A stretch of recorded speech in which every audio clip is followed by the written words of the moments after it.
Smartly Uneducated is hands down the greatest podcast in the world. But be warned, this one is not for the faint of heart. With topics ranging from true crime to conspiracy theories. Who does a podcast on This podcast doesn't shy away from violence or controversial This content. is a Thursday, dude. Their slogan, Thursday, we're going to Thursday, Pluto Thursday. to see alien titties. or And suck on it till you Yeah, get some raw milk. isn't just a catchy tagline. Bag of milk. It's the truth. Dude. It's These hosts have a world See of me knowledge drinking that milk in a expands bag across from the straw. cosmos. Just know it's lard. If you are looking I for mean, a podcast I'm that will stuck in a make you glass laugh, case of emotions. make you think, and make you reevaluate your life choices, tune into Smartly Uneducated and join This is the my favorite part uneducated of It Madness. really is. You say it every time. every single time. Welcome to Smartly Uneducated, everybody. I am your lovely host, and I am joined by my awesome co-host, who is also a homophobe, The Wiz. ¿Cómo te llamo? Me llamo Ivan. ¿Qué onda, vatos? Necesito para the podcast on a Saturday. What the fuck is That's that? for all of my Spanish heads out there. Hello, hombres. the Hola, hombres. cerveza. I've been doing karaoke as of recently in Spanish. It's been very difficult and very fun. I love karaoke, if y'all didn't know In that. Spanish. In every language. Not every language. I probably can't do it in like Swahili. But What's the language they speak down in down under, Australian. Hugh Jackman? they speak Australian down there. Huge jacked man. That's who that is. But what language were you referring to? I don't remember the name of it. It's the one that's it neighbors Nigeria, like that area. They speak.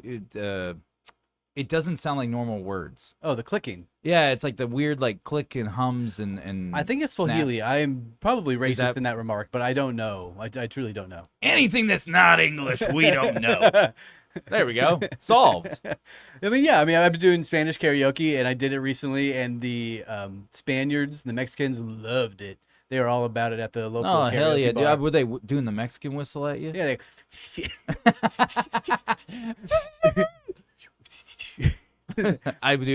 You're so white. It's the greatest thing ever. And so am I. Look at that skin pigmentation. That man's a peach. Hey everybody, it's me, Evan. It's a lovely day outside today. It is a lovely It has day. been storming down here in the great state of It Texas. has. Like crazy. We've had flooding. We've had crazy things in Dallas.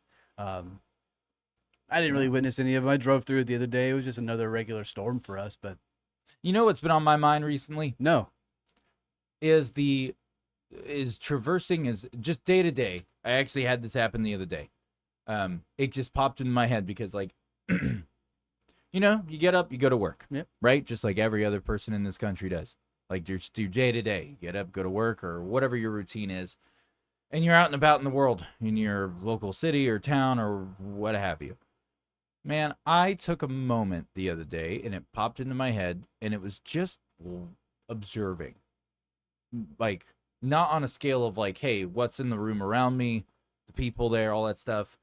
More of observing on a larger scale. Like, actually, like, really, like, in my head, setting backwards even more, and just everyone's interactions to what's going on, their demeanor, like how they're analyzing their own stuff going on in Okay. front of them. And I can tell you right now, watching the level of, you can just see the stress and anxiety that just sits at the surface of every single fucking person. Mm-hmm. And then you just take a moment, I just took a moment, and I just like leaned back a little more metaphorically. And it was just like, it makes me wonder what's going to happen if things don't alter course over the next year or two. What the threshold for everyday persons? I mean, dude, I feel like everyone's going to get to the point where it's just going to be another emotional fallout. This overstimulation, like, people are so high strung. And I witnessed it the other day. Like, I mean, you see it every day. Mm-hmm. But if you take the time to really analyze it and like go even to a deeper layer in your head and just from observation, it makes, you can say, oh, hey, I'm concerned about what the world's going to be like or your society's going to be like in the next year. But I don't see it going positively. That's for sure. If something doesn't change the course, something doesn't step in to create a variable to simmer some emotions and people and how they operate in the world down. I don't know, man. It just bums me out that that's the world we live in. It bums me out real heavy. That's a Real heavy. that's a real thing that's happening in the psychological mind of a lot of Americans right now. Yeah. Is everybody's on the breaking point of their life. They work 60 hours, 50 hours a week, and they are just meeting ends. Nobody in most of working class America has saving money. Everybody's working paycheck to paycheck. Everybody is going to buy their coffee on credit. Everyone's going to buy food on credit. That trips me out. That people buying cups of coffee, they're having to use their credit card for it. Yeah, absolutely. And now, don't know, I'm not saying that you don't just like use your credit card and then you pay it off. Like maybe that's all you use it for the month, and that's what you plan. But not everyone does that. No, most people, one does that. Most people don't have budgets. No, they don't. And it's a really freaky thing to see. There's a lot of financial insecurity in the state of America right now. Yeah. The country of America, rather. As you mentioned, like you can feel the anxiety and the energy and the anger bubbling up inside of everybody because nobody's happy. Nobody's living the American dream. No. The American dream has failed, and it is dying, and it is dead. And as you mentioned, a year or two, I say in 5 years, if nothing changes, there will be a huge uproar. People quitting jobs and just leaving and just stopping. Yeah. Because AI is advancing so far. There will be robots soon that will be working in factories. Mm-hmm. There will be robots who are at your house doing your chores and doing your laundry, doing your dishes, taking your trash out, and you'll have to pay for these expenses. And if you want to have it and have your life just a little bit easier, it's another expense. These robots are going to cost the same price of a car. A $30,000 car for the base models. Yeah. To start off, they'll be cheaper and there'll be lesser models, of course, just like everything. But eventually, there is going to be some sort of turning point, for lack of better term. Yeah. Yeah. And you can feel it in the air if you just go out on a day-to-day basis and you get off your phone for like 30 seconds and look around, take out your AirPods for a little while and just listen to conversations. Let me take it one step further, real quick. Yeah. It's not even just observing that someone's like behavior or how they're operating or you can see it on their mannerisms. Mm-hmm. They wear the emotion on their sleeve. Let's take it a step further. You add in, you can tell, especially when you look at the person's eyes, you can tell if they're on something. Mm-hmm. You can tell if they're on Adderall or Vyvanse, some type of amphetamine, that they're obviously getting probably prescribed or whatever. But then the amount of people that I see that have to be in a state where they either have to take some form of medication to operate throughout the day, or not even just medication, I'm talking about like a prescription. I'm talking about the amount of people who have to either get a little stoned or have a drink. Yep. It's weird because no, it's not weird. I mean, you could say it's weird. It's weird that everyone. It's very strange that it's strange normalized. that it's the normal that everyone has to operate to that value now. But it's just it takes me off. It just grabs a hold of me in a weird way whenever you bring that next step into it, because that's the other thing I watch too. I see it every single day, and especially if you look at the people's eyes, because that gives it away. Because if they're a little stoned, like maybe they did a little one hitter or maybe one of those THC pens or whatever the fuck ever, which are super bad for you, by the way. I would not do the pens. I would do just, if you're into that, just go with the flower. But the thing is that they'll do like a one hitter or something, but you can see it in their eyes. I mean, a little glaze over, they're a little stoned, and it's like that. Everyone's having to cope. And that's what they're using to cope. They're using either some form of substance or prescriptionized drug or non-prescriptionized drug to get through their day to day, which is really sad. It is very sad, because I can say this, when I got to step away, like this is 2 years ago now, when I got to get away and go on a little trip and and not have to worry about kids or anything like that, and I was gone for a few days and I was at the beach and all that stuff, and I got to get that reset, none of that crap, and I got to do a bunch of basically do grounding every single day, like all this stuff. Dude, I was so centered. And I stayed away from my phone majority of the time too. My phone wasn't even near me. I was around no tech pretty much. It's just out in the ocean, on the beach, and just soaking in just nature and reality. And it was a pretty secluded spot too, so it's not like you were dealing with a bunch of people. Bro, I centered the fuck up real quick. And the fact that it's hard to achieve anything like that if you're in your normal day to day. It's not even. It's So I don't even know how you would hard achieve that. is not. I wouldn't say it's hard. I would say it's difficult, because you are so. Humans are a. How do I say this? They're creatures of habit. Everybody knows that, right? And so if you wake up every day at the same time, go do the same thing every single day, and then you follow this pattern, this routine, your body thinks, oh, this is what we're doing. This is what we're doing now. And if your habit is going home, getting on your phone, watching TV, watching movies, and just constantly doing these repetitions over and over again, you're never going to make the effort to do something different. And that something different needs to be going into nature and finding your little outdoor experience. The sun is so good for you. Earth is so good for you. Nature is very important. We have this beautiful playground of Earth, and nobody utilizes it anymore. And that is on purpose. That is deeply on purpose. Yeah. And so they coat it with drugs, alcohol, prescription medications to keep you in this sort of ketosis, so that you're not wanting more. You're satisfied with your bare minimum.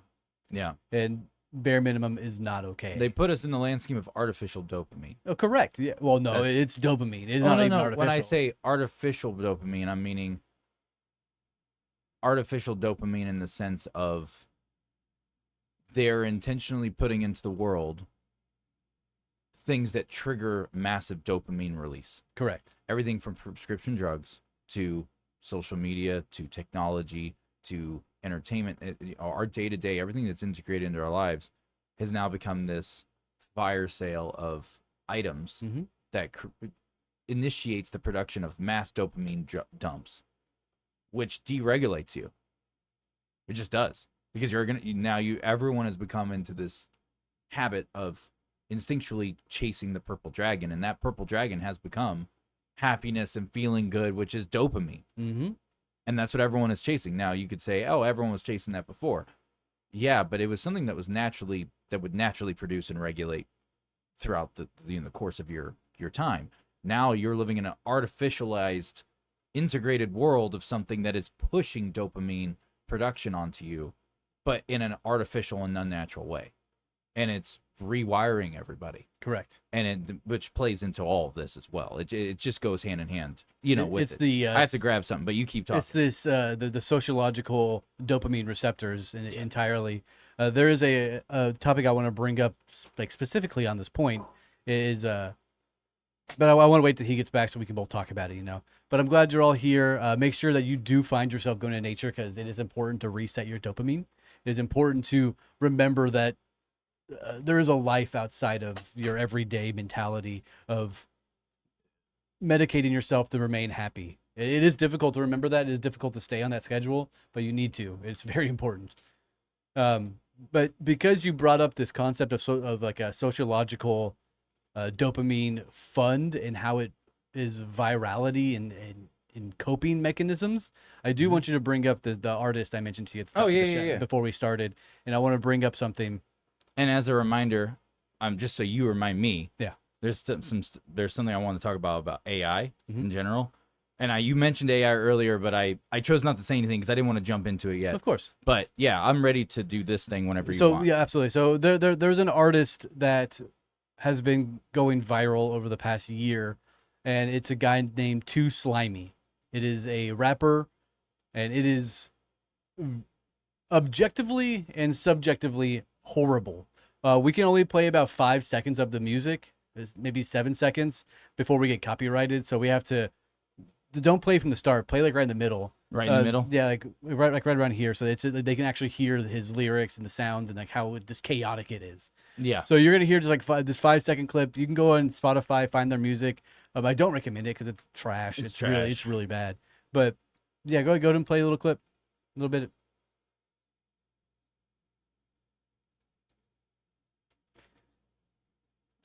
All right, that's fine. So this individual, Too Slimy, we just jump scared you with his music. Yeah, pretty much. It is just utter chaos, loud, in your face, dopamine just flooring you with all these bright sounds, bright colors, just fucking hitting you. This was created by Harvard. Yeah. So Harvard released a document. I am writing you to formally announce the conclusion of a 12-month sociological study conducted by our graduate students in musicology, known publicly to the internet as a musical act to Slimy, who we just played you a small clip of. The purpose of this experiment was to observe the mechanics of algorithmic virality and shock value engagement within the underground subgenre of hip-hop. By introducing a highly hyperbolic persona in the digital space, our researchers were able to track real-time data on how audience consume and elevate fringe media, no matter how terrible the music is. So I hope that this is fake, and this is just a guy making awful music for whoever wants to listen to it. I truly hope that these quote-unquote prestigious universities are making more educated research than seeing how dopamine dragged America is, because this is the epitome of propaganda, brainwashing, and everything of the sort. Yeah. The music itself, it feels AI generated. It feels just demonic in a sense. It is absolutely absurd in its own right. The virality concept of it is it plays into how insane our society sort of goes with anything that is different and new and somewhat interesting. Yeah. It is deeply worrying for the younger generation, which I sound like an old fart saying that, but I'm sure my parents thought the same thing about me listening to metal. But this is leagues past that, especially whenever a quote unquote prestigious university releases this.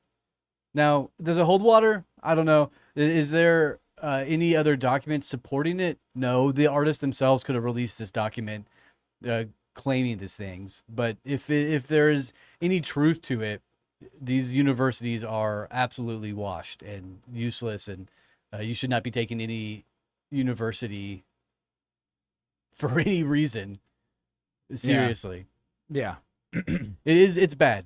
No, and if it's bad. if this is what Harvard is spending their time and they think this is a useful study, it's a dog shit study. Yes. It's so dog shit. And it doesn't surprise me. I think that, I mean, it's become apparent. We already know it. I mean, we've already seen the use cases of it, or not use cases. Sorry, my brain was thinking of something else. Not use cases. We've already seen the cases in general of what the landscape looks like coming out of these universities, of what they're putting their money towards, and what the logic is behind it, and where they're trying to aim your brain to. Yeah, and it's the dumbest shit ever, because it's like when you see what these all these different universities do, and even the ones that are well esteemed, like revered, all this stuff like Harvard. Everyone reveres that. To me, I'm not gonna lie, I've seen some of the shit that Harvard has done studies on, and it's just like, at one point in time, I would say 10 years ago, let's just say 10 years. 10 years ago, if Harvard put out a study on something, and I came across it, I would actually take time to go through it and take it with some form of credibility to a degree. I'm at the point now where when I see a study come out from a fucking university, Yale, Harvard, MIT, it doesn't fucking matter. I take it with a fucking heavy grain of, a very light grain of salt, man. Like it's just like one of those things where it's like, For the most part, for me, I completely write it off. I'm like, well, this is useless, and yeah, well, that's what I'm saying. stupid. I take it with a grain of salt, just like everything else now and day to day that gets thrown into our faces. Absolutely. About shit. Dude, you just have to take it with a grain of salt, because it's never what it fucking seems, or it's never accurate. Yeah, absolutely. Well, they're trying to control you. This is just another prime example of them trying to take over your brain, to hear something that you Print with that fucking phone guy. You know what I mean? yeah, dude, he's taking over the world, big dog. Get that phone guy. We got to get rid of him. He's making me look bad. I know, dude. He rides on them pontoon boats making with me American flags look and fireworks bad. shooting off of it while doing power cleans. That's cool. That's cool shit. Dude, I saw a guy doing on a video of that guy. That's an old video. I've seen that I know, a lot. dude. That's America right there. I was like, damn, someone's down here on a Texas lake. or is it Costco as a historical museum for America? Dude, yes. Idiocracy. Get this time. kid off the screen. Oh, yeah. Sorry, my bad. But the landscape of media is changing at a really, really, really rapid pace. It changes day to day. Well, it changes week to week, day to day, and sometimes hour to hour in relation to what we are truly intaking. If you are a constant internet goer or a constant media pursuer, the landscape changes so fast that it's breakneck speed these days. Yeah. And it that goes to the point that you were mentioning earlier. It's important to break away, go on a vacation, to sort of detach from everything. And a lot of people don't have the ability to just go on a vacation. Well, no, they don't. And hell, I don't even have the ability to just go Most on a people vacation. don't have yards. Yeah. Most people live in apartments where there is Like a sardine can. I was just gonna say a dog kennel, and they get pushed away in there, and they are soaked into TV, media, and lost from society, and they're not getting into nature. So it is deeply important to go back to our roots as a society and sort of find our nature again. Well, to jump to the side, I want to bring up the AI thing. Yeah, that's not even a side. That is simply. No, sorry, I'm sidestepping. That's a segue, baby. I mean, I'm going to sidestep into something that's running kind of parallel, you could say. So, I think it's upon us. I think it's about to happen. Because I'm already seeing it. I've seen the evidence of it already transpire over the past year. Mm-hmm. And now it's just gotten to the point where you can't look away from it, and it has to do with all this AI tool integration into like businesses. I'm talking about every fucking business is doing it. Because now, like, for instance, we'll even use Microsoft as an example. Copilot, baby. Yeah. Not even just Copilot. We're talking like let's say you have a enterprise setup through Microsoft, right? For a full infrastructure for a company, right? All the tools that are in there in the 365 admin center and on the back end, right? Like where the main IT people mess with, stuff like that. There are so many different AI tools that they provide now that come pre-integrated in, and you just give it to your employee. So whenever a new hire happens or something like that, you have a new employee, what you as an employee, if you're not familiar with IT, you don't see this side.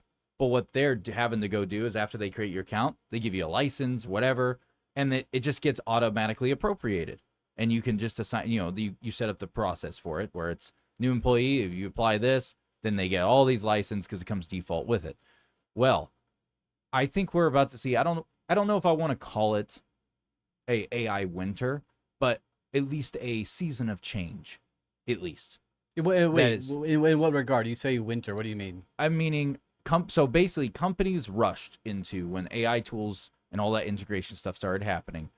Every company was like, oh, we got to jump. We got to get this tool. It'll help us save money. We pay for it. It's going to make writing, doing all these different tasks faster, more efficient.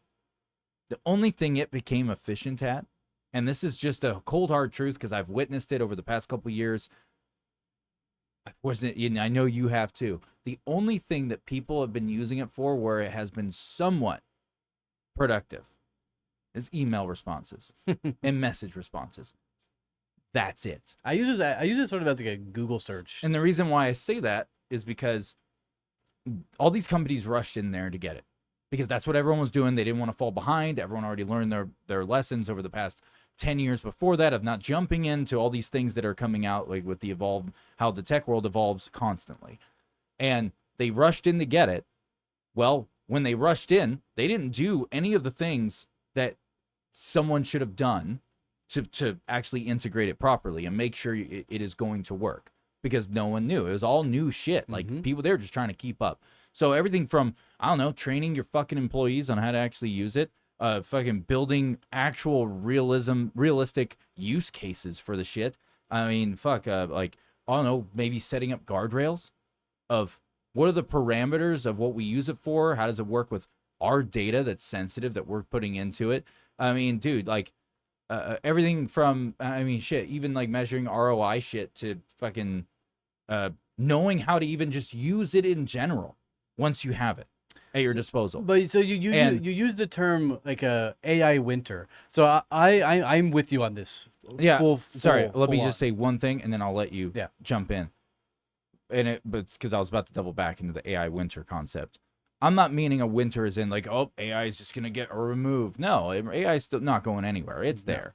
All these tools are gonna stay, but I think there's gonna be a reformation that happens, and I think it's already happening because it's already happening with a place that I'm currently with right now that I'm assisting with, and basically they're going in and they're having to do a cleanup and go, well, we're not getting our value out of these different things. We're hemorrhaging all the different stuff.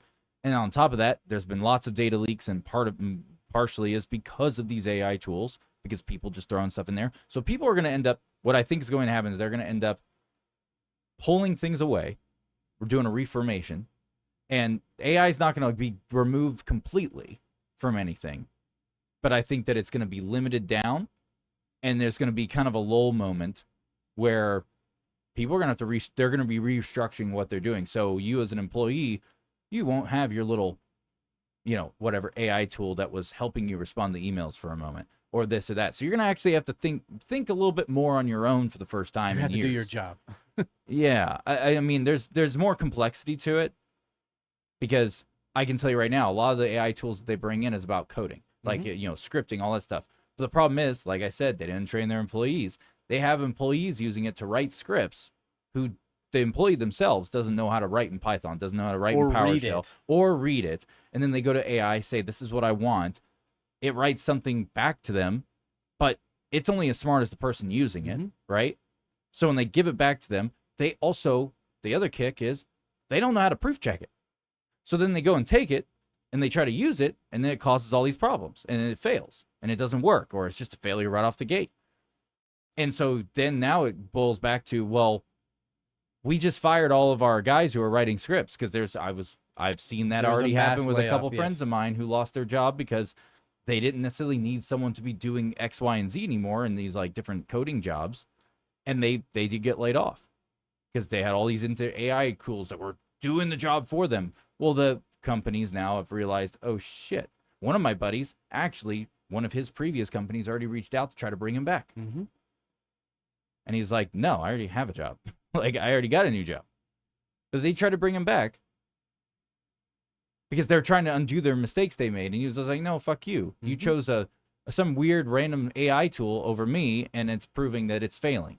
Like, it's just not working the way you want.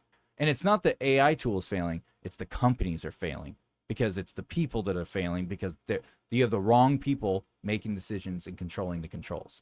And so there's a very complex issue. It is complex. There's a lot of layers. But I'm going to digress for a second. I'm going to let you jump in. So yeah, there's a few aspects around it, right? I'm with you on the winter. There's going to be a huge reckoning when it comes to the usage of AI in the world of enterprise and companies, as well as your personal use. Yeah.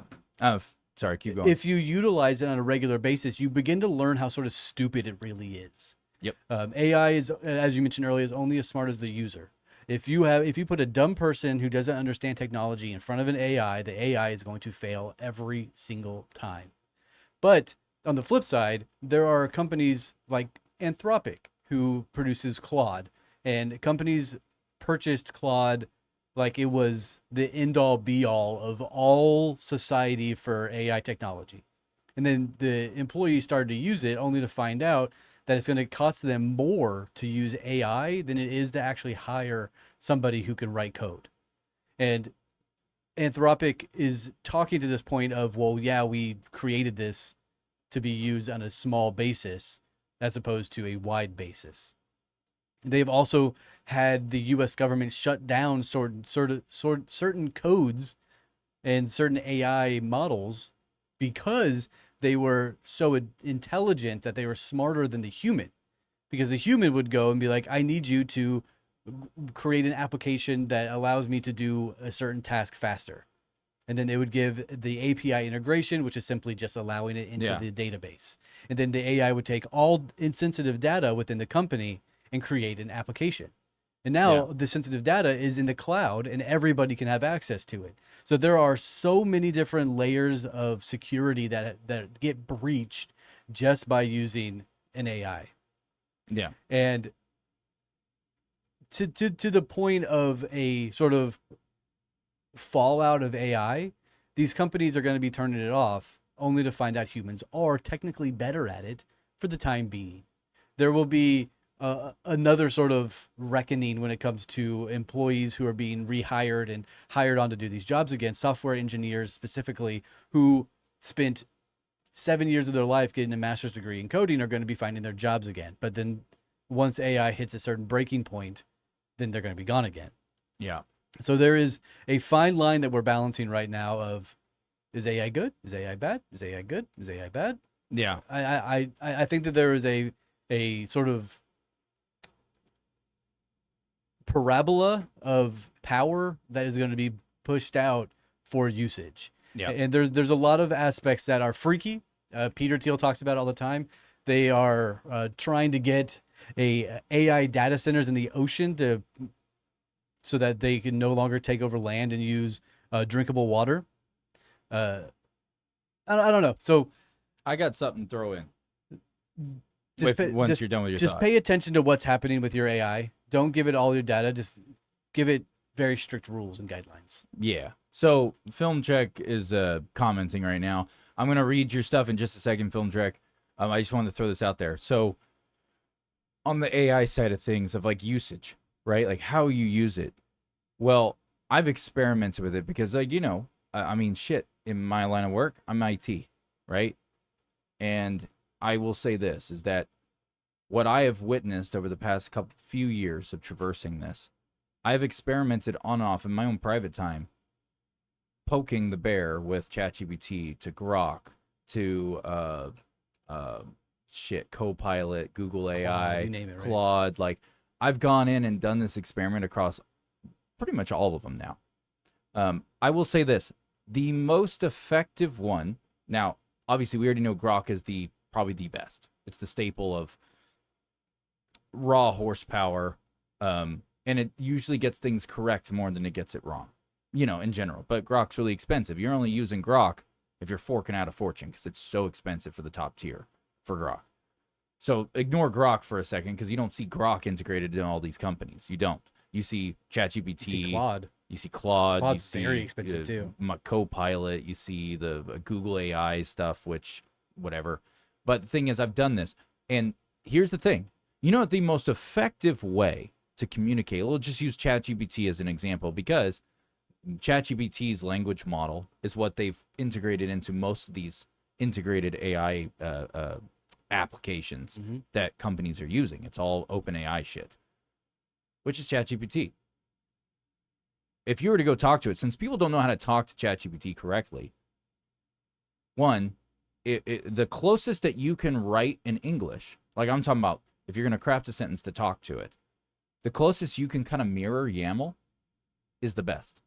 If you just write in YAML, you will see that in ChatGPT, if you talk to it in YAML, let's say you gave it 19 out of 20 things you communicated to it.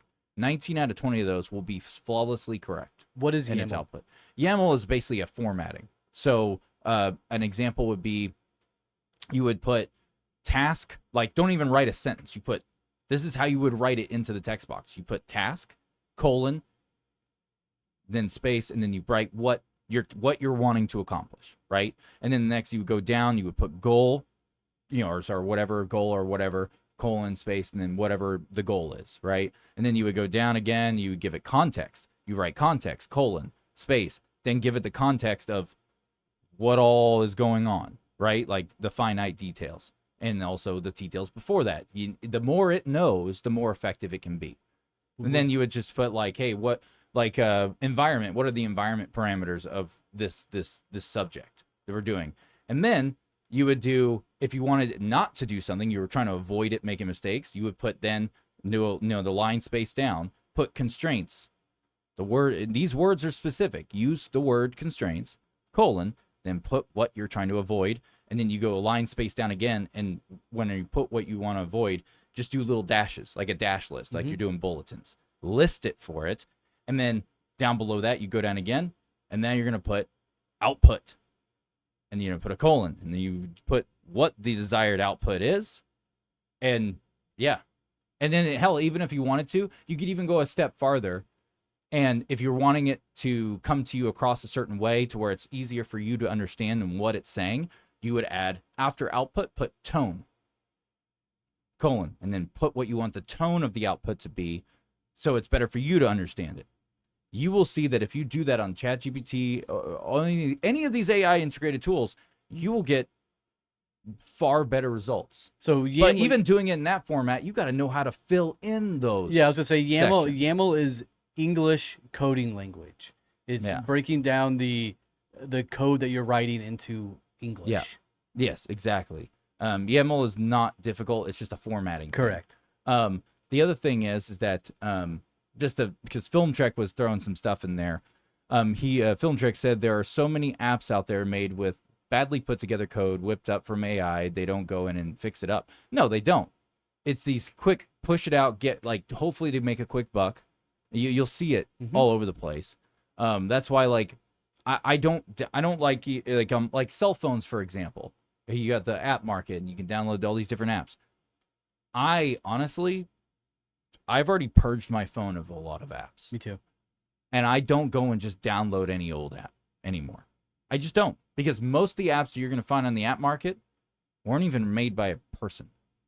And the reason I say that is because yes, there's a company that made it, right? Like under some LLC, umbrella LLC, you know, that owns a bunch of different ones, right? And it's under something. The person who wrote that app wasn't actually a person. It was someone. There was an employee or a person, whatever, went and used AI to create it. They didn't make it, but they also didn't proof check it. They didn't do any of that because they don't know how overall. So they just literally not just leaned on an AI tool. They fully leaned, like full step in the door. Hey, you're basically the employee here and you're going to make this. And then they've managed to get around and put the thing together, right? Based on what it's telling him what to do. You're the monkey in this case. You're the puppet. The AI tool is for them who make these apps. They're the ones who are the puppet master at this point. The roles got reversed. And so now they're the puppet and they're the ones getting pulled by the strings of being told, hey, now put this into this thing and upload this file here. I already did all this for you. You just you make sure the file gets uploaded right here or saved in this format. That's why nothing gets fixed when these apps come out too. But at the same time, since these, I've already seen it as well, where when these apps come out, you know how like privacy, your data, you don't want someone to steal it. Well, I've already seen it firsthand. You've witnessed it. We've talked about this at great length. I've done the experiment where you have AI write all this different code. But when you go through that code, especially if it's for an app, you're going to notice that there's code in there that's not part of the program. Correct. And it's all about data grabbing. That's interesting. It's very interesting, right? When I say interesting, it's like that's fucked up, right? It's frightening. The fact that it's intentionally doing that, and it's not for like, hey, we're putting this code in because it's gonna pull data analytics of any issues like error logs, things like that. No, it's just grabbing data from whatever device it's going into. It's grabbing all the data when it's non-relevant to the app or the usage of the app, and it's doing it on its own. It's plopping it in there. So anyways, I wanted to throw that in there because I saw he posted a thing. And then Film Trek also said, my mom actually used ChatGPT to help design the layout of her flower bed in the front yard. She took a picture and it gave her some ideas. Honestly, it was really cool. Yes, I will say the image. That's a good usage of AI. That's actually a good usage of AI in that regard. Use it for ideas, not for projects. Yeah, facts. And you love using AI, but as a tool, not for straight up creating something by itself. No, yeah, I mean, you should be using it as a tool. That's what it you is should a tool. be. It is but a a tool. lot of people are not doing that. Yeah, I know. You know, and it's a problem, especially when they're going to be releasing the new AI models, AI agents that are going to be personalized just for you. Yeah. You'll buy subscriptions to Claude's AI agents or to Fidelity's AI agents or the U.S. government's AI agents that they will be paying your bills. They'll be booking you reservations at restaurants. They'll be doing everything for you. Yeah. These are going to cause a lot of they're going to cause a lot of problems and grief. Grief, Yeah. a lot of something, because there's going to be people who are like, yeah, I need to go get a restaurant reservation at 5 p.m. on December 15th. And it's going to do it, and it's going to send it to you, and then you're going to get there, and it's going to be under the wrong name. They're already going to have your credit card information. They're going to have everything about you. It's going to be there's going to be a lot of negativity that comes out of this. But I think at the end of the day, in the next 5-10 years, AI is going to be good ultimately. I do ultimately believe that it's going to preserve how Americans survive and do things and how the world works fluidly. Yeah. But it's still way too young. It's still way too young. Whenever it becomes a staple and a law to use it, then we will be sort of at a dystopian sort of nightmare. But that is that's a little down the road. Oh, yeah. Jess says, I think the level that it is not the same level as the more advanced AI tools, etc. Whole neighborhoods and towns don't have water, river, or going dry. It's poisoning the water. It's not worth it. And that is in terms of AI data centers. There, I pasted this. So give an example. You want to show them? Yeah, that's what I'm about to do. Yeah. Keep talking. So AI data centers are a whole nother bombshell. They are ruining towns. They're ruining water supplies. But these things are temporary, though. These AI data centers, they suck right now. But in 10 years, they're going to be obsolete. They're going to be empty warehouses. Now, that's the biggest problem I have with these AI data centers is that they're going to create these things. And in 10 years' time, they're going to be completely useless. And now what Ben's showing on the screen here is a example of what YAML looks like. Yeah. And this is sorry, you can't see the top part, but the just above right. Oh no, you can see it's task right there. Yeah, so you would say like task, what do you want me to do? Goal, and then you would do like context, and then you would blah blah blah blah blah blah. Like this is if you were to talk to it this way, you're going to get far better results. Yeah. Cleaner. But the thing is, you got to get good at writing it this way. So this is going to be a career. Yeah. Knowing how to use AI properly. And if you know how to do JSON, yeah, that's even better than YAML to use. But I'm not going to try to get someone to go learn JSON.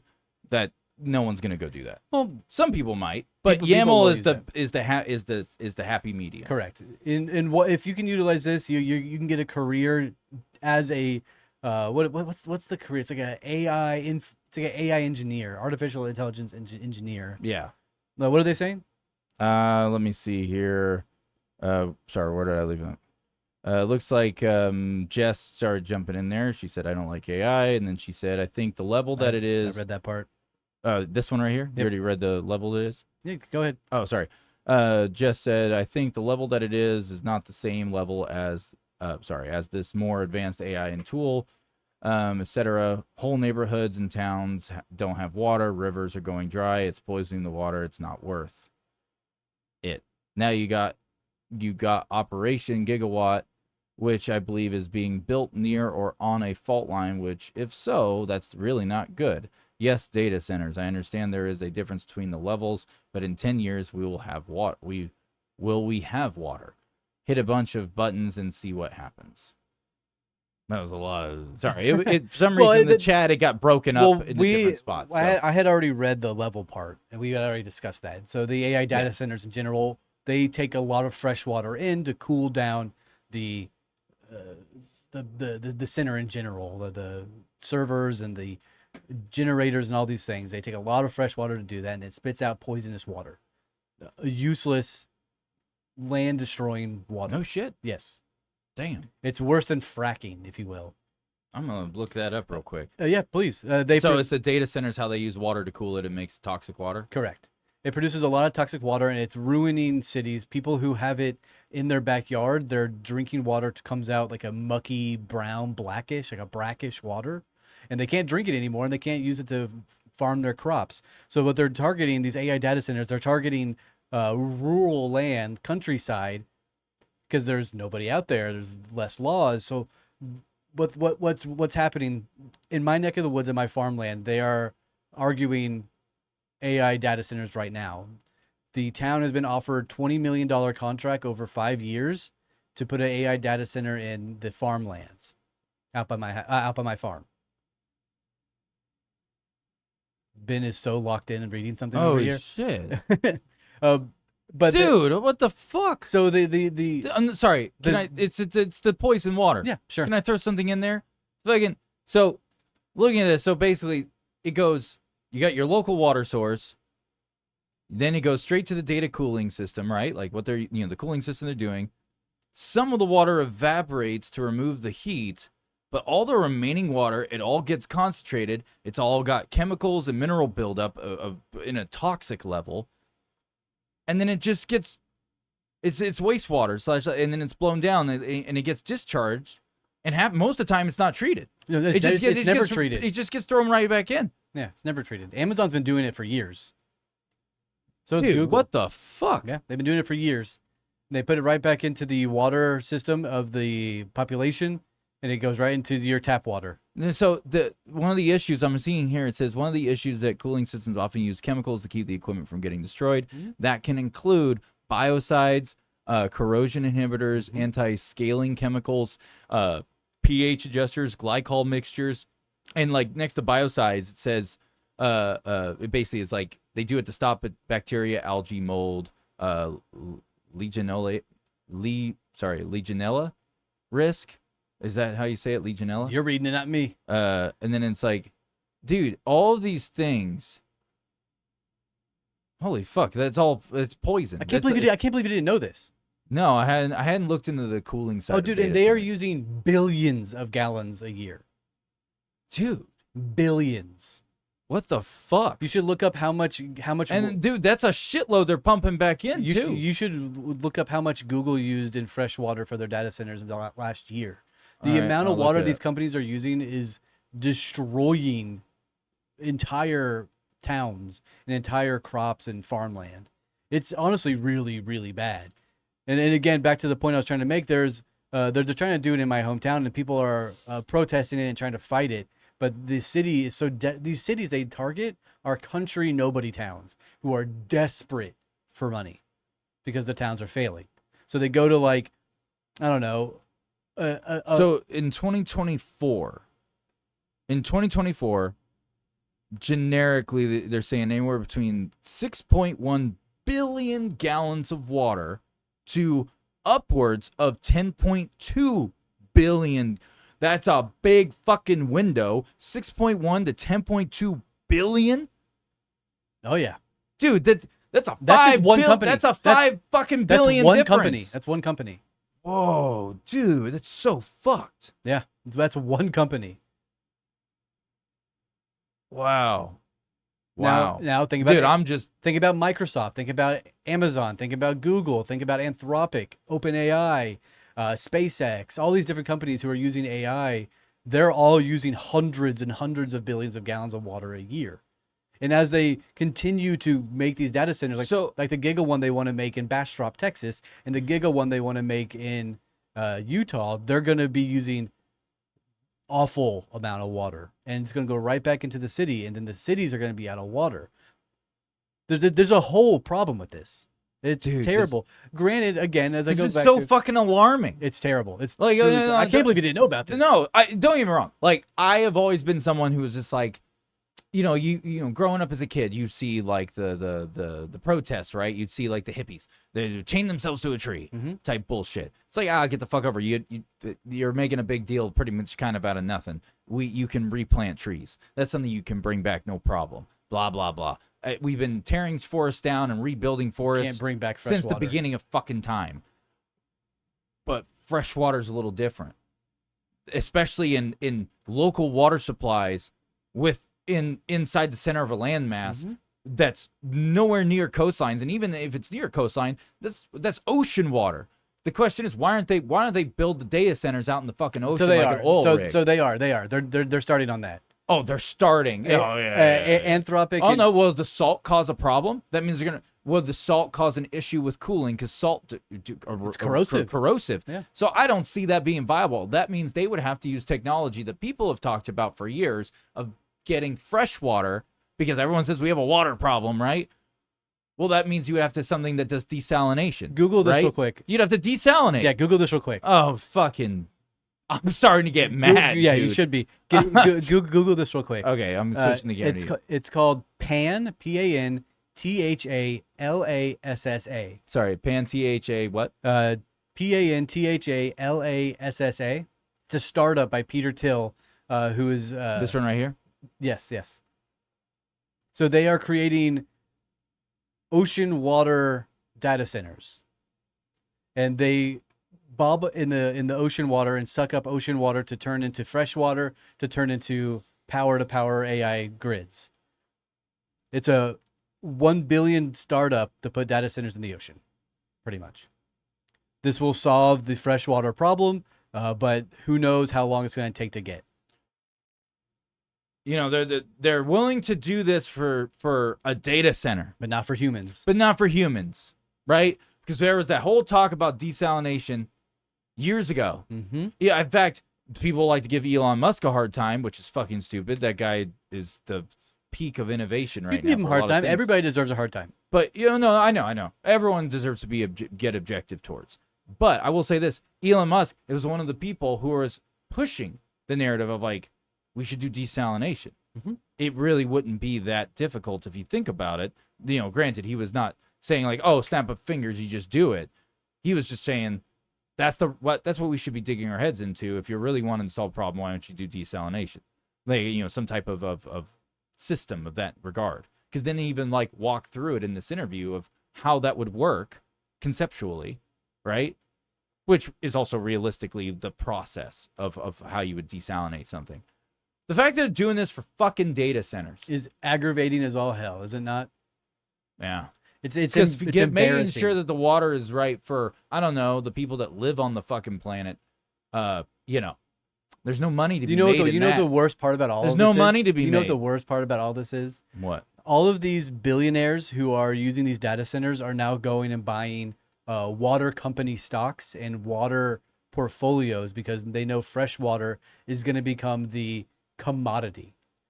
Fresh water is going to become the currency of value in life. And the wars are not going to be fought over power. Wars are not going to be fought over oil. They're not going to be fought over food. They're going to be fought over water. Can I throw something out there? No, and you're right. You're very right. Sorry, I was listening to what you're saying. Once these data centers, after 10 years, have used up all these towns' water, they're going to turn off the data center and they're going to go build one somewhere else. And they're going to do it again and again. And then all the water, no one's going to be able to live in these places. I like the narrative of what Elon was saying about putting them in space. Yeah, so Because that would cool it They the have fuck to. down. It's cold as fuck up there. No, they so, have to do that. Yeah. No, I think yeah. Anyways. They have to. By 2035, by 2030 is when they're going to start putting data centers in space. They've already announced that. But it's going to be that's too much too late. Man, Code Red Ben's not here today, but Big Red is. I'm angry, dude. It's a different type of code red this time. Nah, dude, what the fucking bullshit. Yeah, so Sorry, they're- can I catch up on something? There's a bunch of go shit ahead, in yeah. the chat. So, where was it? There was something that Film Trek did say. Where to go? Oh, there it is. So, just to backtrack real quick to the AI integration tools, because Film Trek said, also as someone who works in media, which by the way, if you have not seen the episode, we featured Film Trek as a guest. And it's a really fun episode. You should go check it out. And also check out his channel. But so he says, as someone who works in media, there is such a weird zone right now. Oh, it just moved on me. There's a weird zone right now where you either mention where you either mention you use AI and a company won't work with you, or you don't use AI and some company won't hire you. That doesn't surprise me, because I've already, me and you have talked about it already. And it's also blatant. You can see it in your day to day if you're paying attention to anything that's kind of going around.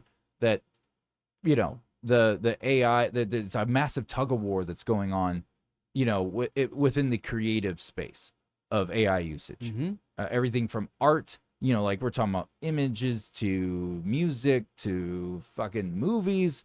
Conversation, like people are marrying AI.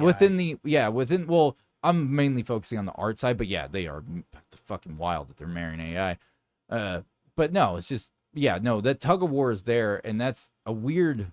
We should have you on again. I wanted to have you on again, anyways, Film Trek, but we should do a episode where we talk about the creative state of media. Do you remember whenever they shut down Hollywood because of it? Yeah, yep, I do. That was, I think, 3 years ago now.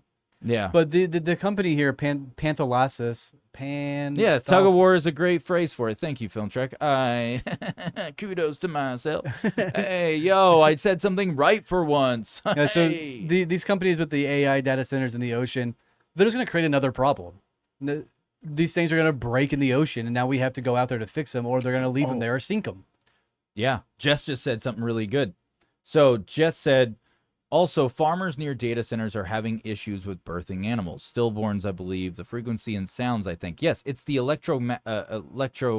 whatever currents that are in the air. The frequency being produced from all the electricity. I was trying to get to that, but you interrupted me earlier. I'm to talk so about something sorry. that toxic water. Sorry. They're trying to put one up by my neck of the woods at the farmland where we have.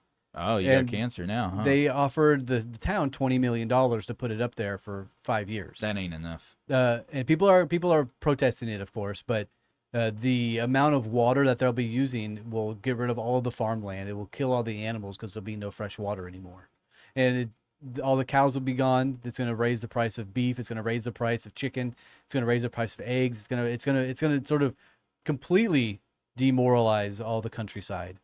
It's going to ruin the economy out there. Well, and not just the electricity that's fucking things up. Sorry, I was listening to what you're saying because what you were saying is actually playing into my thought. It's just I am having this happen in my life in real time. Yeah, and so like how Jess was talking about, like the birthing animal issue, stillborns, all the stuff like that. It's more than just that. It's because the animals are drinking the local water. Well, yeah. You add, it may just be the water causing that problem. Also, the air that they put off, Yep. all of the emissions that they're putting off because of the generators that are powering these centers. It's a whole fucking thing. It's interesting. What I did notice, because I've driven by data centers 3 or 4 different times now. You know what I noticed about data centers? Because it's just now dawning on me. When you drive by data centers and you just look at it, you will not see a single fucking bird. No. Near it. You may see a bird way the fuck up in the sky, like hundreds and hundreds of feet up there. Like I'm talking about where they're a speck. But when you look at where these data centers are and then you see like the just birds, the animals, just the ones that fly, that could easily land on the roof, you never see them land on the roof. They're never even near it in that regard. It's like imagine a dome, like an invisible dome around it. They just don't go within that invisible parameter. Yeah, and I just realized that. Yeah. Same thing with squirrels and deer and everything. It scares the wildlife away. You know what we should do? We should go collect all the fucking nuts that the squirrels like. Oh. And we just send them in truckloads. Or we carry them over the fence at night where black ourselves out and just go over there and put it there. So that way we can bring the revolt of 2027, the great fucking nut retrieval war. Well, and the squirrels will come in and destroy that data center with their teeth and chew up the wires. Unless they fucking encase everything in concrete. What they should do. They're not going to. And then next thing you know, they're getting smart. They have to evolve to survive. And next thing you know, they're all wearing, you see all these squirrels running across the ground. They're wearing fucking full on tactical gear. They got fucking C4, little fucking plastic explosive charge breaches. I mean, or a more CAI come up with that idea. They probably already have. Fuck. They spent $55 billion studying it. And it gets produced by Harvard, and they're saying this is our consensus is that the squirrels are emotionally in turmoil. They can't handle it, all the trauma. But a more practical offense would be everybody in the surrounding area go get ham radio licenses and put up bat boxes on the ham radios. Because bats are a protected species, and they can't have anything to kill off the bats. So if you have a bunch of bat boxes around these data centers, the data centers will have to turn off, because if they're killing and pushing away bats, then that's a negative effect. You know what it made me think of? This whole conversation that we're having right now. It made me just, the movie Interstellar just popped into my head. Okay. Look at the environment that they are dealing with in the beginning of the movie. Why they were having to go and look for a new planet. Mm-hmm. everything was dead. Yeah. Dirt, sand, like everything was. There was no proper crops being able to be grown. All this stuff. Well, that's the side effect of water being bad and drying up. Yes, it is. And not, yeah. And it's just like, I mean, don't get me wrong. I'm not saying it was like a disclosure film in that regard, but it just popped into my head because that's, with all the innovation they're trying to do of solving these problems. I just cannot believe in that you have never heard of data center problems like this. I honestly have not been tuning in. I know at one point I remember hearing something about the water. I'll admit I did hear something, but I never took the time to go look into it because of everything else. It's been going on. It's been a hot topic recently. It's been even a hotter topic nowadays because they're putting Murph! Fucking hell. Murph! They're putting it all over. Don't go, Murph! Hey. Sorry. He's quoting. I saw him. Sorry, I couldn't help it. Thank you, Film Track. Murph! Narf! Narf? Well, what? Pinky in the brain. Narf. Nah, you must narfle the Garthunk. That's Coneheads. We need more. Dude, I love Coneheads. Yeah. Like when he eats the toilet paper. I like when they eat popcorn. Dude, Coneheads is a fucking classic, dude. It's so good. Anyway, sorry. Continue with your AI talk and the data centers. I'm sorry. I derailed. Yes, you did. I forgot what I was gonna say because I can't help it. I love Film Track, dude. He throws in the fucking great. Dude, most of my life I operate off of just quoting random quotes from movies. That's autism, and though. Durka. Yes, it's true. I also quote a lot of movies, but no, I love it. Like, yeah. Don't say sorry to Evan. I forgot what I was gonna say. It was gonna be important, but nothing. We're synced right now. Completely thought Give what me it more was. quotes, Film Track. I will be there with you 100%. And then Evan's gonna start doing the whole Berthel on us. Berthel. Wait.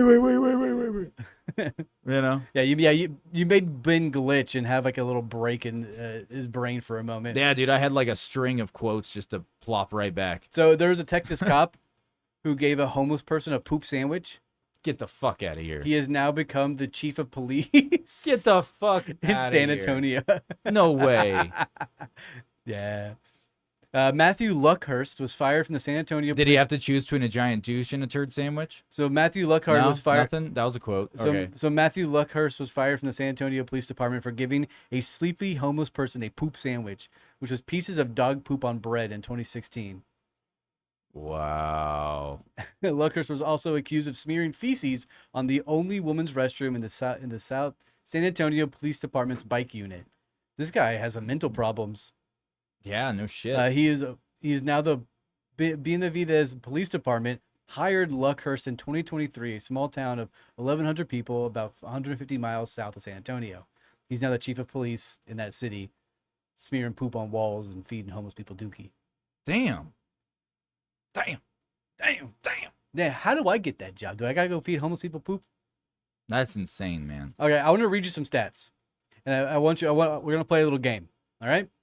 Okay. $32 billion stolen from unemployment insurance by fraudsters. There was an EDD. Officials confirmed some estates reached $32.6 billion taken from unemployment insurance by fraudsters. Yeah. $180 billion alleged stolen fraud from public programs since 2019. As I'm reading these, I want you to guess where this is. Okay? Okay. So $180 billion was allegedly total fraud from public programs since 2019. $21 billion federal unemployment debt is still unpaid, borrowed from the federal government to keep the EDD running, not repaid. They're the number one in highest poverty rate in the nation. 17.7% tied with Louisiana. Census Supplemental Poverty Measurement of 2024. 18.6% child poverty rate. Nearly tripled in this place. Wait. Can you read the last one again? Just so I can make sure I heard it. Number one in highest poverty rate in the nation. Okay. 18.6% child poverty rate. Nearly tripled since 2021. Up from 7.5%. almost 1 million more kids added into poverty. There's 187,000 plus homeless population, the largest in the entire nation. 24% of all U.S. homelessness live here. 45% of nationwide unsheltered population live here. Roughly 78% of homeless budgets. California. Yeah. You didn't have to keep going. I already started. The moment you got to number 2, I was like, I'm feeling a little So this is surfer vibes going This on is right now. specifically California under Gavin Newsom. Yeah, he's a fucking dude. The fact that he's still dude, it's just California in general. It's so fucking Roughly bad. 78% of homeless budget was slashed from $7 billion to $1.5 billion in 3 years. 216,000 residents lost to domestic out-migration in 2025. Come on, where's the squatter statistic in there too? I know that those are fucking lying up the ass. 23,000 workers hit with a WARN layoff notice in 2026 so far. Mass layoff filing across all 26 California countries. This information is coming from a company called Layoff Hedge. I highly recommend you go look up their stuff. They are badass. I'm gonna look them up right here. What you said was Layoff Hedge? Yeah. They have a lot of really cool information about companies that are corrupt and laying people off and doing bad shit. This right here, right? Yeah, this is them. Yeah, this is the it's So you can do companies, investigations. yeah, I'm gonna switch to this real where quick. H1B ones are really prominent. I Yeah, also you want guys can't see the top bar, but that's what he was pointing out. It's right above. Sorry, you can if you can see my mouse highlighting this right here. It's just above here. There's a a menu bar. The website is layoffhedge.com, which is LAYOFFHEDGE.com, and there you can go through companies, investigations, the things, H1B, you name it. Oh yeah, I'm gonna bring that up. Yeah, and then and you can search things up and filter it and see just it's just raw. This is raw data. Raw data. Yep. And you see that raw data is the stuff that is the most credible and scary for these people. I don't like it when people get their hands on when they do the bullshit of, oh look, we did this we took the analytics on it and then we took it and we refined it and now we're giving it to you, but it's already been sifted through by these unknown particular people. We do not know if they went through it correctly. We don't know if they did the numbers correctly. And then they put them out there, which we already learned. They don't do the numbers correctly because whenever the public finds out where you can get the raw fucking information from and you go look at the raw the raw data itself, you don't have to sift through it very far to go, you lied to everyone with the shit you put out. Correct. Data doesn't lie. Numbers can't lie. But you're allowed to propagandize your citizens, yes, though. you are. And you're allowed to push it through media. So when you have the people on the news reading the bullshit, they're allowed to lie to you. It's legally allowed to happen. Yeah. Let that sink. Don't forget that. Anyone who's tuned in right now, you got to remember, anything that gets pushed over any kind of mainstream media in general, they are legally allowed to lie to you. Legally. And if you're unfamiliar with that, by some chance, you can thank Barack Obama. Yes, you can. No, literally, Oh, yeah. you can. We've talked Because about he went and he modified that I forgot what it was called. They formed it after World War II around that time. I forgot what the thing's called. Are you looking it up? Okay, he's looking it up for me right now. But he went and modified it. It was like 2010, 2011. And he modified it to allow the propaganda, to make it legal to propagandize It's the Smith-Mundt U.S. Act. citizens. The Yeah, the Smith-Mundt Smith-Mundt Act Act. in 1948. Yes, they made that in 1948, which stopped and made it not legal to propagandize, false influence your citizens. Of your Obama in nation. 2013 changed that law. Yeah, 2013. as part of the National Defense Authorization Act, Yes. the NDAA is Yes. what they refer to it. Sounds like Yes. an NDA if you ask me. Mm-hmm. Which updated the 1948 Smith Act. It removed the domestic dissemination ban of U.S. Agency for Global Media broadcasts, allowing Americans to legally access federal-produced, foreign-facing content propaganda. Yep. Anyway, And if you read closer into that into those, thanks, Obama. if you read closer into it and you read that entire The whole thing of the Smith-Mundt Act, the modified version that we all operate on now. And we have read it before on the show. Oh, we have. And we've shared it directly in the screen. Mhm. The media company's allowed to lie to you here locally. It's not just foreign or some other overseas thing. Nope. They're allowed to do it here. So they can say whatever the fuck they want to you. Mhm. They could literally come out and go, With no repercussions. I mean, yeah, exactly. I mean, don't get me wrong. I'm not trying to get into politics. But if you can hate Trump all you want. You can dislike anyone you want. That's fine. You can disagree, whatever. But when you have media companies, and I'm only saying this because he is a prime example. I'm not saying that Trump's perfect. I'm not sitting here trying to be like, oh, I'm defending Trump. I'm not doing that at all. I'm just stating a fact. You look at the shit that the headlines they run on him and the things that they say on the news outlets and what they've been doing for years. Mm-hmm. And then you, like, for instance, like when they try to say he was talking about the Proud Boys, like that, let's just use that as a light example, right? Saying that he was, telling the racists, the KKK people to do all these things. If you go watch the actual conference, the thing where he was talking, it's not what the fuck he said at all. It's not what he said at all. But they took it, right? And then on the media, they decided to say he did all these things. He said this stuff, intentionally lying, and there's no repercussions for it. In which, you know how it goes. And they do this with not just Trump. They do it with other people, too. Hell, they've done it with people who are on the Democrat side, too, over the years. They've done that as well. Now, it's a little bit less, to be honest. But at the same time, Fox does it. They're a right-wing fucking outlet, and they lie about other shit, what needs too, to happen is he needs to utilize this act and propagandize the hell out of America. All right, we're not going anywhere, Film Trek. He said BRB for a minute. I know, I saw. Thanks, Film Trek. Go enjoy your poop. Thank you for letting us know. Thank you. Attendance is mandatory. Yeah, it's mandatory. How you doing, man? I think a better example of a more recent time that the media smeared his name is whenever the Iran conflict, which is still going on, was like at the precipice of war.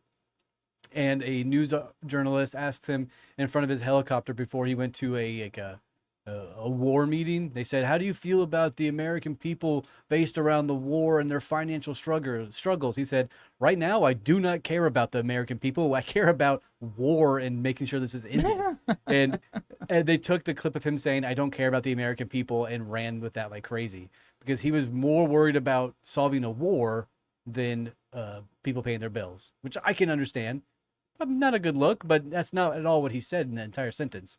Anyway, they twist, shift, manipulate so that they think that they have control. Yeah. What they really try to do. Much like the H-1B chart that I put in chat right here. Yeah. If you look at this chart, they break it down from counties and employees and companies and job titles of where these H-1Bs are going and working. So this is a heat map of where they're all located. Yeah, I'm sharing it on the screen. Yeah, I see. So it's California, Oregon, and Dallas, a whole bunch, and Florida as well. So if you look here, you can see Infosys. This is the top producer of H-1Bs in America, and it goes down the list. You can also do county leaderboards. So if you click on that, it tells you which state uses it the most. Dallas, our city, is number 4. Yep. They've been cracking down on that, too. Yes, they have. Yeah, dude, it's so bad. There are a lot of... Collin County. Yeah, that didn't surprise me. Collin. Yeah. There's a lot of H-1Bs here in Texas, and it is, you can see it. And it's all bullshit. You can see it as you drive down the street. Today, when I was driving here, there was there was an Indian guy driving the opposite side of the road into oncoming traffic, and he was happy as can be driving directly at me. Interesting. I find this sort of stuff very interesting and very detrimental to what is being produced in media, saying it's not that bad, it's not that bad. Yeah, they're full of shit. They're not taking American jobs. They're not doing it. When full force, they are literally selling away Look, people, our careers. This is raw data. Literally, this is the rawness. They are literally selling away our careers to these people. Yeah, and they're bringing in...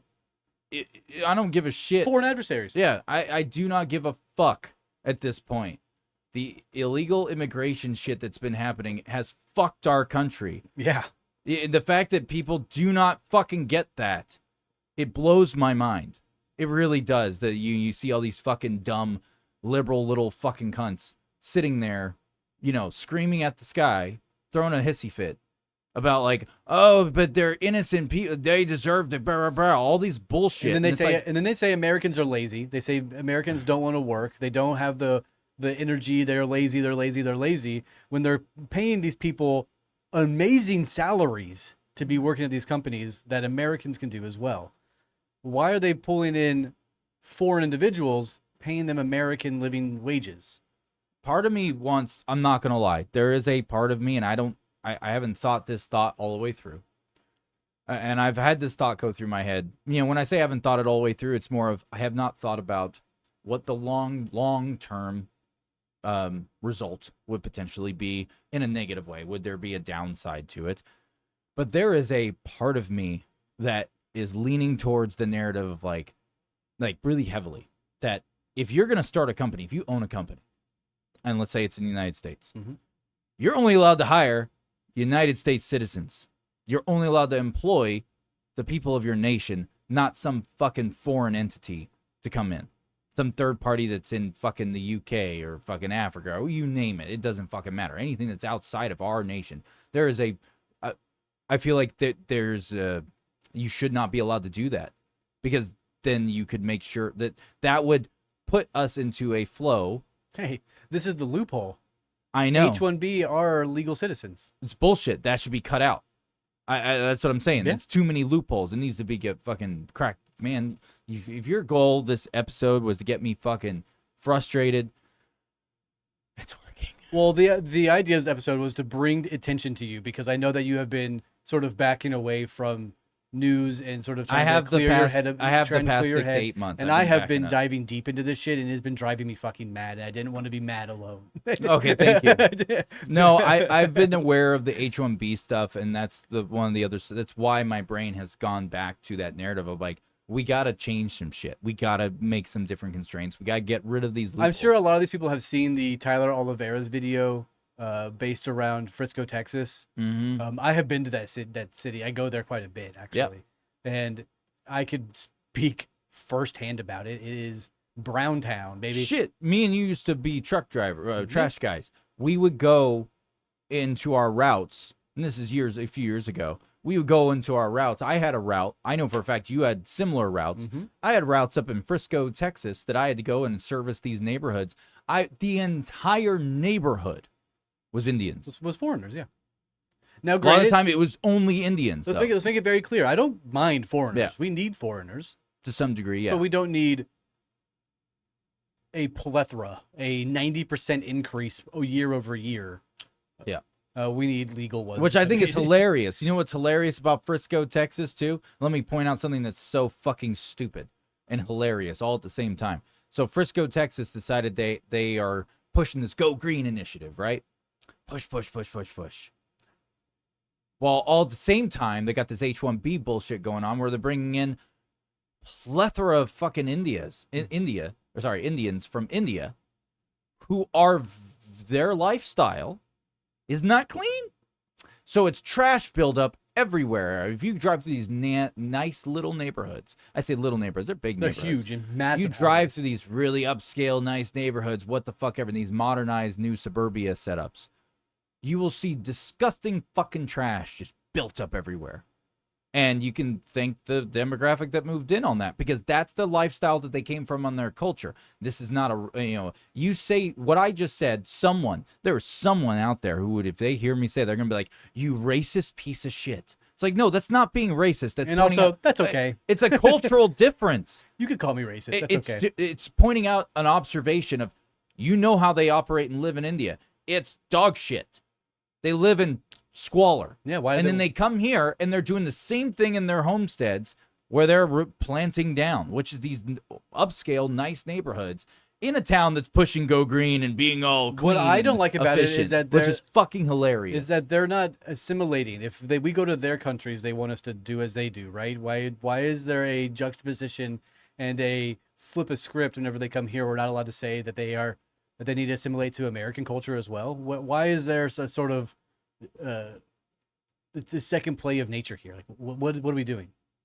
They come here because their own country ran the shit. They're part of the reason their country went to shit. Yeah. That's why. And so now they're going to come here and make our shit go to shit.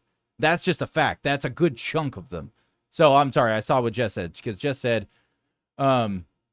they twist whatever they want towards anyone. That doesn't mean, that's a different comment. She said everyone should be treated with respect. You can be mad that's that fair. they come here possible for jobs, but what's the why? A lot of people come here for a better place. I understand wanting people to be legal.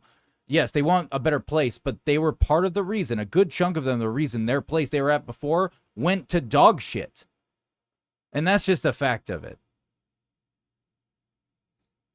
And yeah, I mean, yes, true. But we're at a point where that doesn't work anymore. That also doesn't make any sense, because they're taking the money and sending it back home to their countries. Yeah, they're not. And a lot of them aren't having to pay taxes or do shit.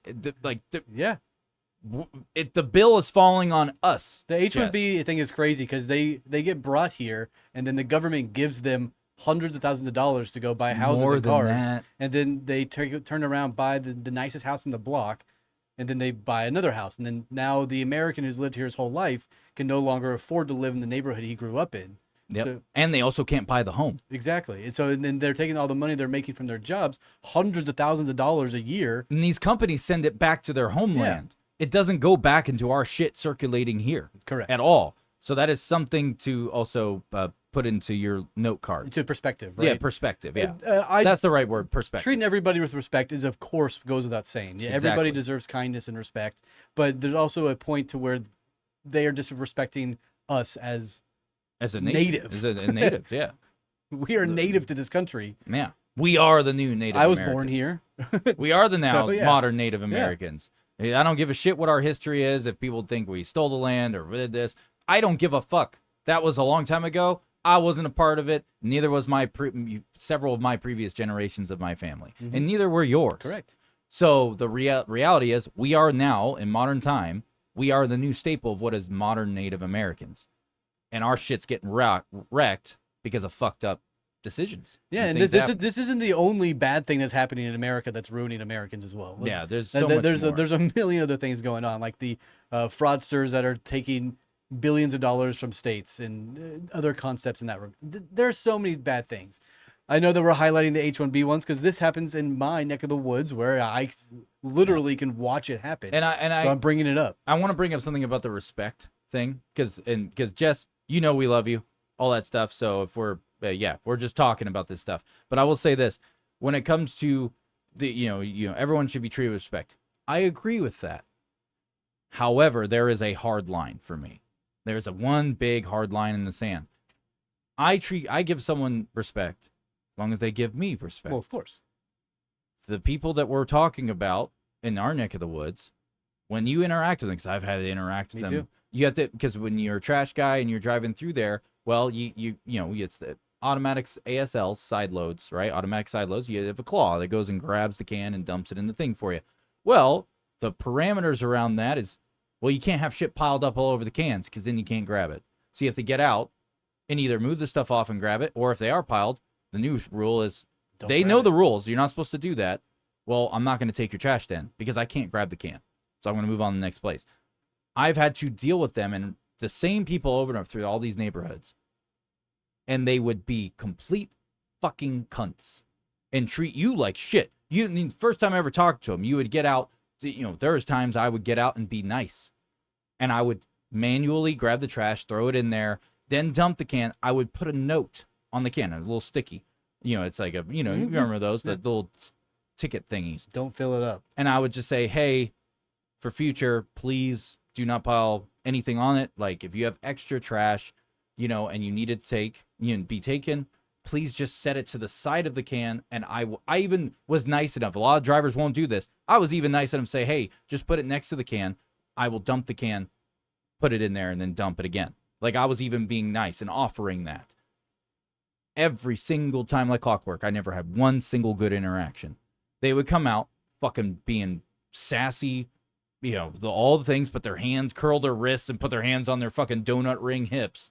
And fucking cause fucking problems, cause chaos with me, and talk shit.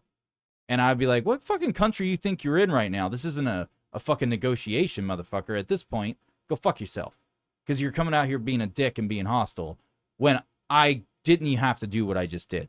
The fact that and it was like clockwork. They don't give a fuck. They have zero drive. At least from my experience in our neck of the woods, what you and I, Evan and I have dealt with personally, they don't try to fucking even. But besides this, yeah. Anyways, it annoys the fuck out of me. If it wasn't a problem, you got me going. If it wasn't a problem, why is Greg Abbott, the governor of Texas, putting a freeze on all of this stuff? No, it's really bad. If it wasn't a problem, why isn't he? Why is he doing that? This is a problem. This is a problem.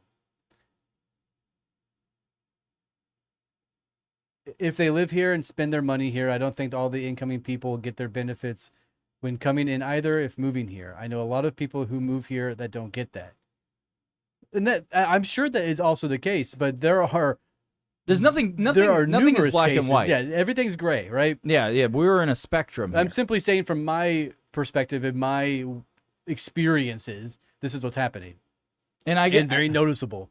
And you can look at where you live up there in Ohio. Ain't nobody up there. Big yeah, you're in the potatoes. But no, Jess, just to throw this out there because on what what you put in there and everything. We were saying this is it's not a black and white situation. It's not one way or the other. And it's sad that there are, like what you were saying, like, a lot of people who move here who don't get that. I understand that exists too. But my thing is that what I'm trying to do is when we step back and we look at something, we're seeing, if you break it into percentages, you're seeing a lot of the time things like what you're talking about, like maybe they're good people, whatever. They come here and they're trying to do it the right way, whatever, and they get screwed. Yeah, that's a part of this problem. But the thing is, if you look at zoom out, you're going to see that this non-black and white issue where it's just this big spectrum, the bad things that are happening are so bad that it's outweighing, like the percentage rate is going past 50%. And what you're referring to is falling into a smaller margin. So it gets overlooked and it gets pushed to the side because we got, all this other overbearing shit, rising up and taking the picture. Mm-hmm. And there's so many issues going on, and it's honestly really fucking complex. There's so many moving parts in it that there's no way of just pinpointing and saying, yes, this is the bad thing and this is how we fix it. No, there's a fuckload of moving parts. No, they need to go grab them and kick them out. Yeah, it's like a big reset at this point. I like how you're grinning over there. You're like, yeah, grab him, kick him out. Yeah, get rid of him. But no, it's just a reset is what's needed. Mm-hmm. Full on. And the only reset I know of that would work would be doing a real reset. It's where you kick them out. Well, what's happened. You start fresh. What's happened ever since Greg Abbott put the freeze on the H-1B ones in Texas? They're leaving. The housing market has dropped down 35% in specifically Frisco, Texas. Houses went from $1.8 million for a 3-bedroom house to $685,000. Yeah, and these are homes that should only be like $200K or less. Maybe 500 is understandable. But some of the nice areas, maybe 500. But the fact that they are over triple the value. Yes. So some of these houses were millions of dollars for a 4-bedroom, 3-bedroom house. They're now dropping down significantly in prices because these H-1Bs are no longer allowed to renew and stay. So they're getting sent back home. And it's fixing the economy of the area. The evidence and again the data is proving right. Yep. Leaving feelings and emotions out of it.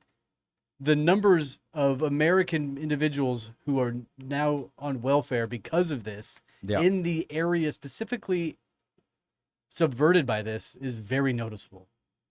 Yeah. And so that's all I wanted to bring up about it. Mostly just the H-1B1 map. We got heated about something else. Yeah, for sure. But anyway. No, for sure.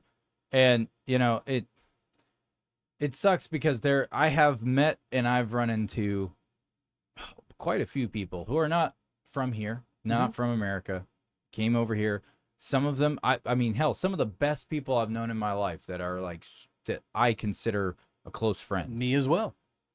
Are straight up illegal from Mexico. Yeah, me too. I grew up with them. We grew up in Texas. All my neighbors are Mexican. Shit, I speak Spanish. Yeah, I don't. I used to actually. I used to be able to speak some Spanish. I actually used to be able to have a conversation. It's been a long time, but I don't speak it anymore.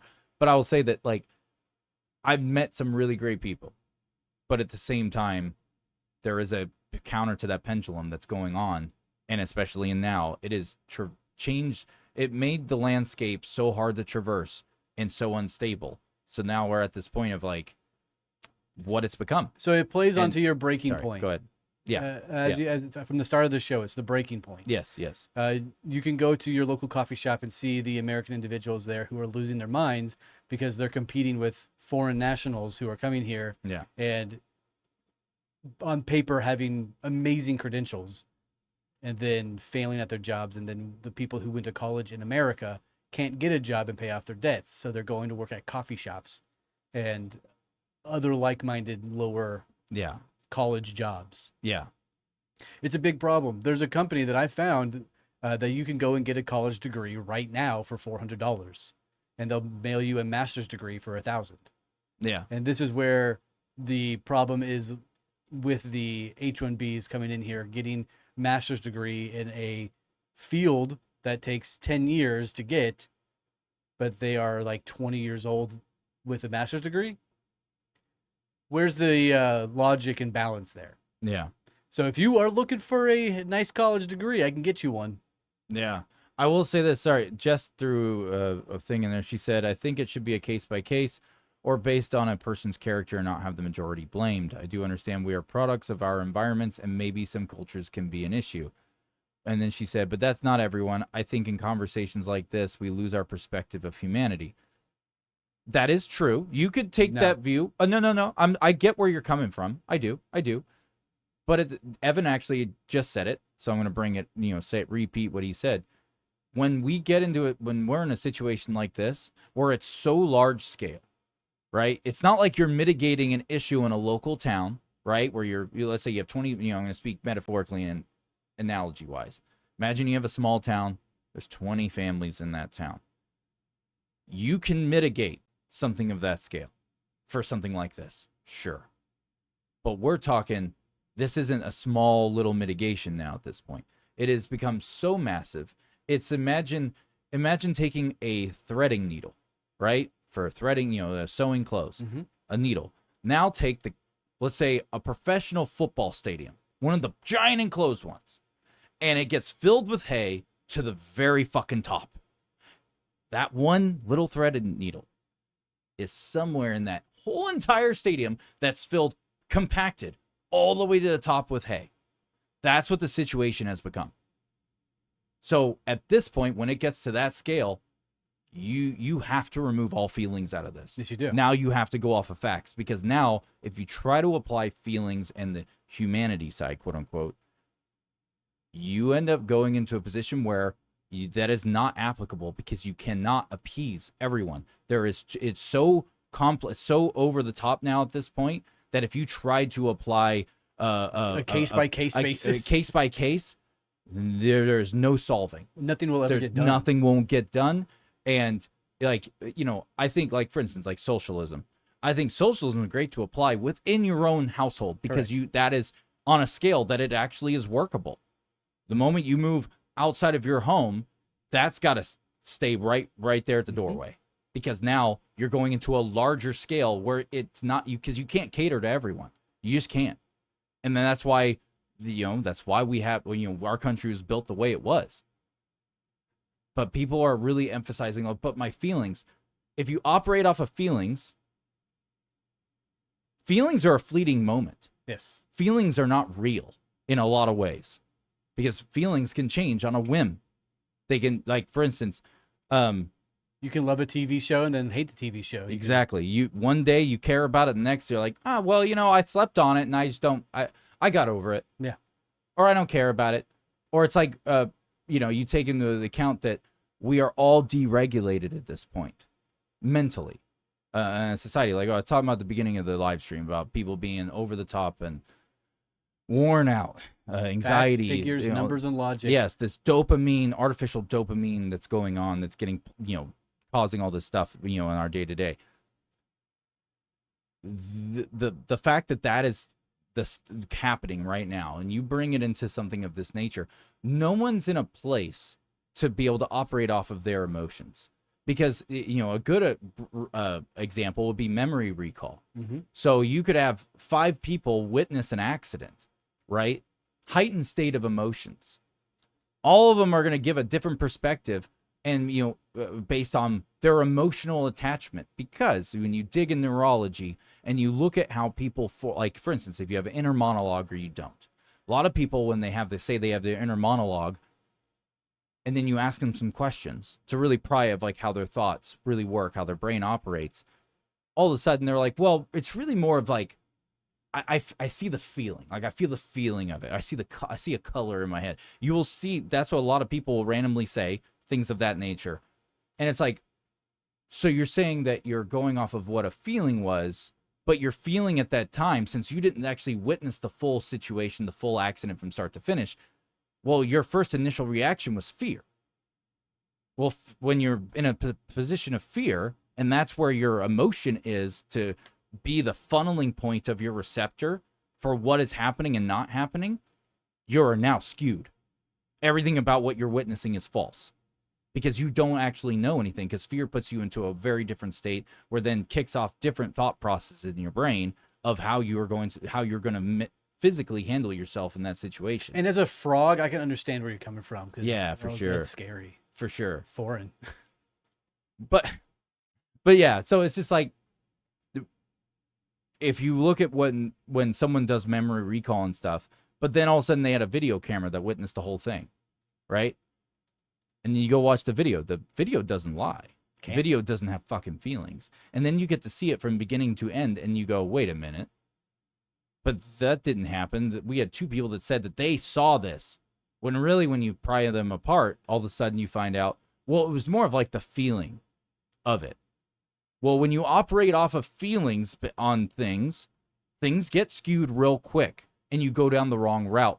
Feelings have their place, but it's on a very much smaller and more intimate scale. That's why I always preach facts, figures, numbers, and logic. Anyways, I'm going to digress because I could go on to... No, you did digress. I'm fully stepping back for a second because I know that I could sit here and ramble on more and more and more and more and bring up more, narratives of that nature of fact over feeling. On a large scale, it has to be fact over feelings. Yeah, well, we're simply using data and numbers. That's it. Yeah. And we're basing a logical equation off of the numbers.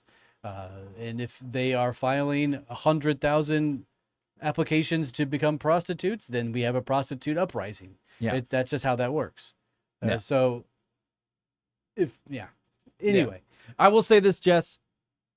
When it comes to who we interact with and we do stuff, we'll always give you respect. We'll always love you. We think you're awesome.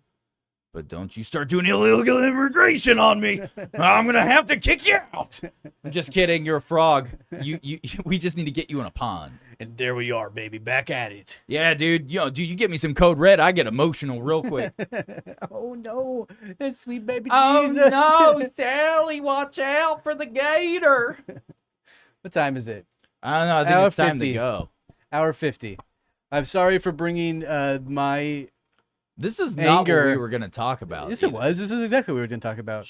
I brought it up. This is exactly what I wanted to talk about. I wasn't going to admit that on camera. But anyway, I've been saving this data because I've been reading into it and whatnot, and it's not just this, but the data centers, the AI, all the things that we talked about during the show. I've been reading about it throughout the week, and I wanted to bring it on the show because I know Ben has not been looking into this. And yeah. I hope y'all enjoyed. I hope the conversation was worth your time. I hope you stayed and hung out. If you did, we love you. If not, I still love you. And I hope you have a wonderful day and take care of your family and your friends. Yes. I don't think we're leaving just yet, but I'm just saying hi. I love you. Yeah. Oh, I do have one thing I want to throw out there to Jess, though. Do it. Sorry, it just popped in my head. So, losing perspective of humanity, all that stuff. And, the main center of the things you're saying is really just hey, we should be good human beings. And we should be trying to help people, all the things, in the best we can. And I don't disagree with that. I don't. I think that if you're in your own personal day to day, in my own personal day to day, when I go throughout my days, throughout the week, whenever I stop at, like, any interaction I have, I try to make it a positive one with anyone I interact with. I if I hold the door open for someone, if I see someone, like for instance, I do this all the fucking time. Whenever I see someone on the side of the road who has a blown out tire and they're obviously struggling and they don't have a way to fix it, I will pull over and say, hey, do you need help with the tire? What's going on? Did you call AAA? Do you have AAA? Like, what's going on?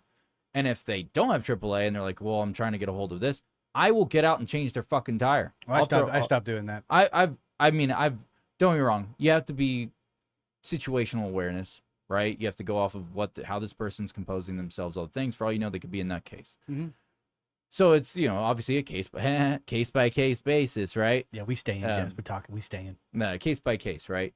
But it's just like, overall, though, instinctually, I will try to put that positivity out there, like that good nature shit. At the end of the day, it's all about being a good person. Ben and I talk about it all the time. I talk with my family about it all the time. If you are a bad person, your bad things happen. You need to have positivity and be kind. We talk about it. We've talked about it ad nauseum in our frequency episodes and our other episodes talking about the universe. Is you have to bring good to get good. You have to bring positivity to get positivity. If you're nice to everybody who you interact with, it's going to be an easier, better life. If you go around and hating on everybody, you're going to have a bad life. But when it comes to numbers and logic, you can't refute the evidence. Yep. You can't. Everybody is slowly slowly dying inside. You want to know why they're dying inside, Jess? It's because they have no fucking money. It's more than that. It's because everyone is deregulated personally within themselves. The dopamine issue that's going on, this artificial dopamine bullshit, is I'm just calling back to it again because it plays exactly into what you're saying. When people are constantly in this up and down state of I love life to I hate life because their dopamine that's being produced in their brain is so off fucking balance at this point that's why people are dying inside. Like slowly going dead. My dopamine is absolutely rocked. That's why everyone needs to get on a good prescription Adderall. Get throughout 1,000 times of dopamine production in one little pill. Brought to you by big pharmaceutical companies. Get yours today. Call your local doctor. You don't even have to go get tested. They'll just write you one right there. Hell, they might even give you a 2-month supply for 30 days. Why do drugs when you can just mow a lawn? Why? Yeah, dude. Why do lawns when you can go out and smell the fucking toxic air that the fucking big companies, the AI data centers would be producing, and you just... Oh, you like water? No longer are you drinking fresh, clean water from the tap. Who needs clean water when you got water bottles from Walmart full of BPA plastics just to get your brain right, baby? Yeah, dude. Put them microplastic in your testicles, put them in your brain. Enjoy the microplastics. Who cares about that 1% of atrazine they put in your local water supply? I go buy atrazine straight from the source. I inject it into my toes. Dude, I boof atrazine. I get me a little funnel and a hose, and I do a handstand, and I drop that atrazine straight up that asshole, dude. That's where I become so gay from the atrazine that there's only one way for it to happen. It's got to get inserted right into the rectum. Anyways, thanks for tuning in, everybody. We gotta go. Yeah, now we are leaving. I hope y'all have a wonderful week. We're leaving. We will see you next time. Message us anytime. If y'all are in a Discord, say hi, what's up? Yes, I have Gatorade in my water system. Idiocracy. Got Gatorade from the tap, dude. Fuck water. Fuck water. Yeah, dude, we should make a shirt that says, Water boy. Oh, that's what these big data centers should do. They should make their new slogan. They should, to get people to like them from a quick meme, just put hashtag fuck water. Because they're fucking that water, dude. Now that's a good PR stunt right there. Yeah, it is, dude. Yep, have a great day, everyone. Bye. Hasta la vista. Yep, have a good one. Smartly Uneducated is hands down the greatest podcast in the world. I think that went really well. But be we didn't warned, upset this anyone one is by not that for the faint of podcast heart. at all. That was With very topics bipartisan. ranging from true crime to Everybody conspiracy enjoyed theories. This conversation. This As you can podcast tell, we doesn't shy love away when from people come violence here. or controversial content. I hope that Their this didn't slogan, go bad. We're going to Pluto. I wonder what AI will tell me about Or- it. And suck on it till you get some YouTube will hate raw this? milk. Isn't just a I'm catchy pretty tagline. sure it loads. It's the truth. These hosts have a world of knowledge that expands across the cosmos. Diabetes, dude. Don't If you are get fat. looking for a podcast that will make you laugh, make you think, and make you reevaluate your life choices, tune into Smartly Uneducated and join the uneducated madness.